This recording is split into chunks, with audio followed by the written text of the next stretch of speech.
So scrimshaw is this really beautiful method of art that's done either on baleen or ivory, and traditionally it was used to tell stories. Each etching is telling a story of some event. Caribou hunting was taking place. This is what was going on.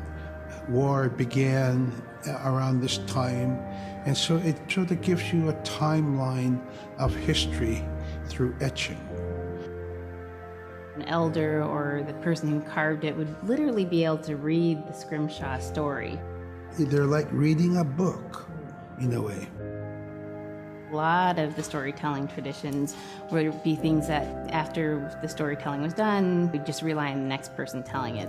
And so scrimshaw is a very important way for Alaskan Native people to record their history.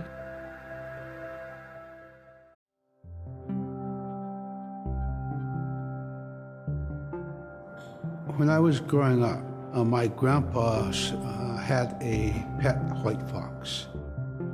If you're a good friend with a fox, when there's danger abound, they try to keep you from getting into trouble. They pull tricks here and there, and foxes are like spoiled little kids in a way. When you let her out, she'd go prancing out in the snow, jumping in the air. I know she was happy then. Come running at me and jump on my chest, knock me backwards, lick my face, and I try not to let it. So that was my memory of my grandpa's pet fox. Caribou it provided for us in many ways. Our clothing in those days was made of all caribou skin. I grew up wearing caribou pants, mittens, caribou skin mattress, blankets.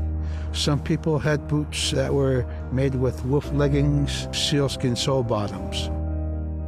Baleen was shaved to make insoles. They kept us quite dry and warm as well.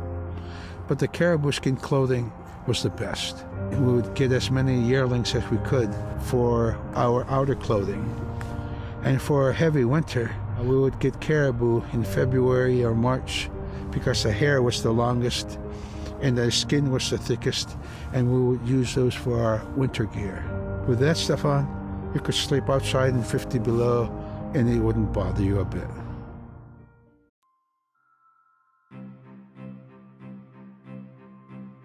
Silla is the weather.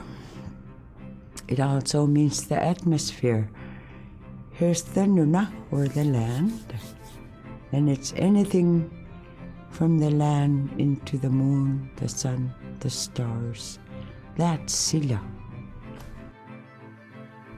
It's a very spiritual, and we have a relationship with Silla. Silla has a soul in the same way we do as people, in the same way animals do. I think spirit helpers in and of themselves are really about how we're connected with things. And so it may be that there's a spirit helper that shows themselves as a bird to show you the way home, or it may be a spirit helper that actually decides to show themselves with the face and body of a man instead of their animal form. And so I think one of the things that's hard to understand is that it's not one way of seeing things, it's one way of knowing you're connected to everything.